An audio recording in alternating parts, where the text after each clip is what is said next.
The evolution of consciousness has to do with how our four bodies have interacted through the past. So Steiner says, if you go back to the time of Atlantis, okay, he says you're okay, let's look. Our etheric body right now is right around our physical body. It's right here, okay? And in that way, we have hardly any influences from the cosmos anymore that reach consciousness. They're all working down in our life forces. You know, hierarchical beings build our cells. They're intelligently doing that all the time. All this stuff is happening. We don't know it anymore. We say to people, where's God?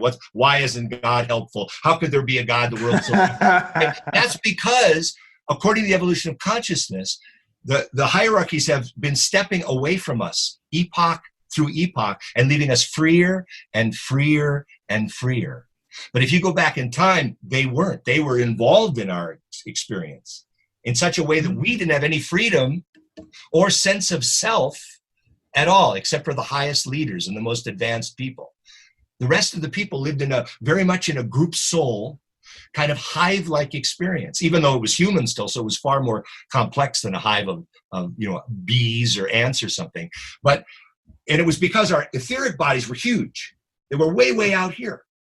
And in that sense, the influences of the spiritual beings reacted on our consciousness. When we would have sense perceptions, they had let's go back to Atlantis, they had hardly any definition at all. But the hierarchies were so involved in our having perceptions that they infused what we were doing with a wisdom and an understanding, like you see in bees and stuff, the incredible wisdom of a hive and stuff. They could still do amazingly complex things, build pyramids and all this kind of thing, even though the sense of self, Craig, was pretty much absent. Isn't that an interesting idea? So the sense of freedom, there wasn't any. So we try to plant our political institutions on the past and go, look at how these people were slaves and everything. It's an error in understanding because we don't know the modality of consciousness that they were living in. Yes. So this causes, to me, this was a big deal in the terms of studying history, that Steiner just, whoa, what? You mean consciousness hasn't been exactly the same throughout history? He goes, you wouldn't believe how different it was. So that there was a time when the elementals, we completely worked with the elementals. You looked at a certain plant and you knew that was going to affect a stomach ailment you had. It was an immediate knowing. You didn't have to work it out with tinctures and retorts and figure out if it worked. It was an immediate comprehension. And then, but the sense of self was hardly there at all. So you've got these two kind of pendulum swings. Amazing natural clairvoyance in the population, but with very little sense of self. Okay? Yes. Got the picture? Now evolution happens. One of the first people that said, no, we're not going to allow the influences. So what's happening in evolution is this etheric body is gradually getting closer and closer to the physical body and becoming kind of united with it. Okay? Mm-hmm. And as that's occurring, the influences, the clairvoyance that we had is diminishing. And in place of that, our sense perceptions are getting clearer and more precise in their outlines and in our relationships to things, but the knowledge we get is disappearing.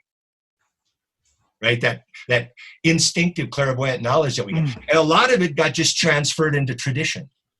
Right? As it decayed away and disappeared, people would write it down or people would share it orally through old wives' tales or the shaman in the tribe or whatever it was, right? And so a lot of wisdom was still preserved, but it all became tradition. Nobody had direct existential experience of that knowing anymore.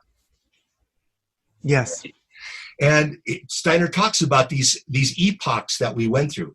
So from 747 BC to 1413, we had a period called the intellectual soul consciousness. And now we're in what's called the consciousness soul consciousness, or he calls it the spirit. From 1413, we're in the middle of it right now until 3550 AD. We're doing something where we're totally, you might say, separate. I'm going to say it, but people will be upset, but we're separated from the spiritual world. Yes. And we're asked to build ourselves into spiritual beings. Yes, of course. Okay, God has said, and you can make a lot of mistakes, because you're reincarnating anyway. You really don't die. Sorry about that. I know you wish you would sometimes, but you just don't. You know? Oh, yes. So we're only just beginning that. Okay, but in the intellectual soul period from 747 to 1413, you have a time where in the perceptions, and I'm going to be generalizing too much, but let's speak specifically of Greece, that in the perceptions, they still had a sort of, in their thinking life, they sort of still had a remnant of clairvoyance, but it rode on this new unfolding logical kind of way that they thought. And I was always fascinated reading the Greeks, that I would read this incredibly complex thinking process, and you could tell they weren't even trying. It was the easiest thing in the world for them to do. It just flowed out of them. You and I, we'd have to sit down and think this through. Excuse me for a second, you know? And they're just like, blah, blah, blah, blah, blah, blah, blah. And I'm like, that is so gorgeous. What's going on there? And Steiner talks about that the life of thought, they were just like on a wave on an ocean, you know? It was, and that was because of the nature of the etheric body's relationship to these other bodies at that time. Again, this whole process going on. So I just wanted to throw that out, you know, that this evolution of consciousness doesn't allow us to take our modality of consciousness and our framework of ideas and say, this is how somebody in 6000 BC lived. That's grotesquely in error from Steiner's spiritual research. That makes sense. Okay. It absolutely does. Yes. And here's another little tidbit. So when they would experience the life of thinking in, let's say, these ancient Egyptian times, they literally experienced the activity of spiritual beings in their consciousness. And that activity was so awesome. So it left them in such awe and bliss and ecstasy that they loved it. They loved being coerced, you might say, by the spiritual life of their thinking. It moved them. You know, in whatever the hive-like thing is, okay? So what happened in the evolution of consciousness now in our day, we don't have any of that.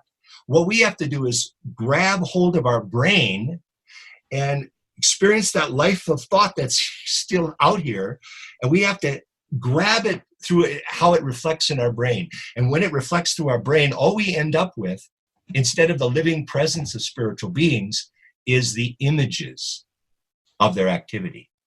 So our thoughts are actually the corpses of living thinking. Living thinking from the intuitive thinking as a spiritual path, right? He talks about living thinking in there. But this is what's so cool. Because those thoughts are now only images, they have no coercive power over us. We're now completely free. And I say that with a smile and with a frown. Oh, yes. Yes. Right? And yes. that's extraordinary. To me, that was an extraordinary idea when I realized, right, if we had the full presence of the spiritual world in our thought life, there would be no freedom.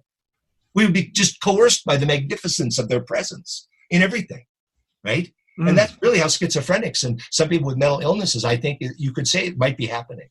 They may actually have that kind of a pathology in their etheric and astral bodies where these beings are there and they're just lost in a certain sad way, right? Okay, so that's just a rough picture. And he talks about the evolution of consciousness throughout all of his writings. It permeates it.